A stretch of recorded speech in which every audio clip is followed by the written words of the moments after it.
Here's the final episode of the series where I show you all my basses. Today is all about the quirky basses, the rascals, those who don't fit in any category. And let's start with this, my Redbird Guitars Gemini 30 bass.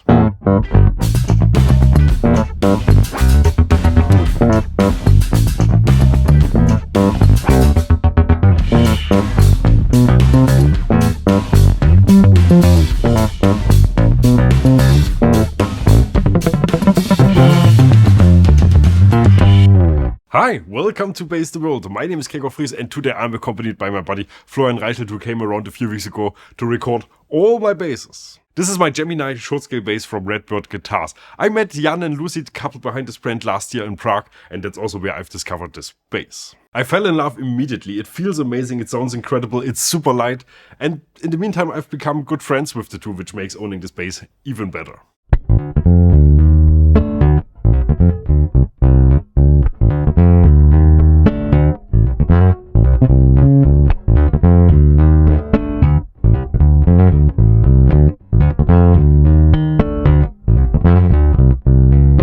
We've released a full review of this bass, so I won't go too much into detail now. I tend to grab this bass when I need something old school sounding, something very mid-focused. It turned out to be an amazing pick, it's one of my favorite basses now. This is something special, something handmade, unlike the next bass, which is the cheapest bass I've ever owned.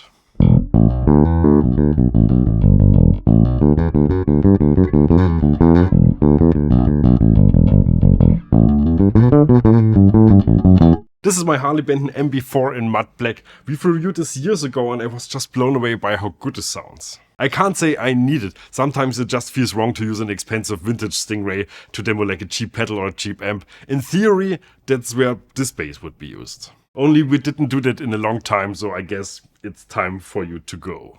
So next, here's my most fun bass, my Musicvox Momo 8-string.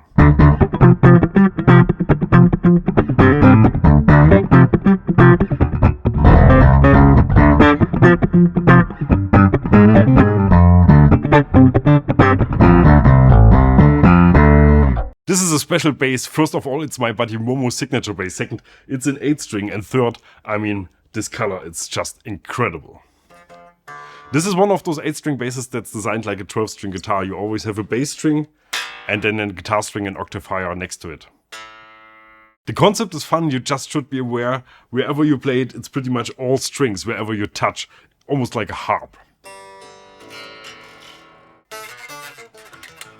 Oh, this is like the OG octave effect, like playing guitar and bass at the same time.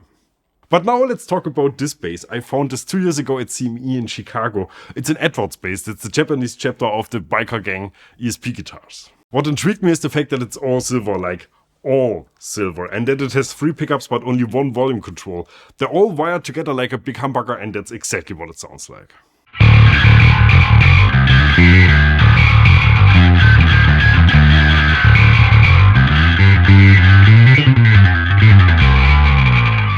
We should use this bass more often, it's so much fun and it sounds really good.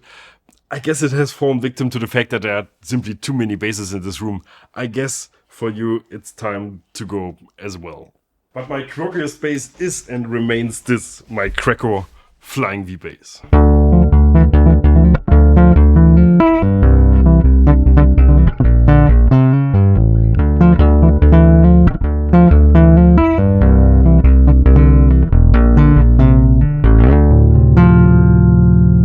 We've already discussed this in the Vintage Basses episode. If you're interested, just go watch that. It's a cool bass, it sounds amazing, but the neck, it's the biggest chunk monster in this room, really not a lot of fun to play. But what it's missing here, I guess it makes up for in coolness.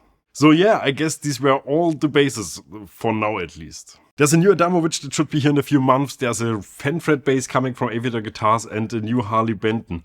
That's something we've been working on for a while. In 2025 we will introduce a BassTheWorld model from Harley Benton. Currently I'm waiting for the first prototype. It's probably too early to talk about, forget what I just said. These are not the Harley Benton basses you're looking for. And that's it from me. Here's a Boutique Basses episode, here's a Bass Shirt Shop, and here's me saying, I guess, bye and also Merry Christmas. I heard there's Christmas time happening right now where we are, you and also others. Bass the World.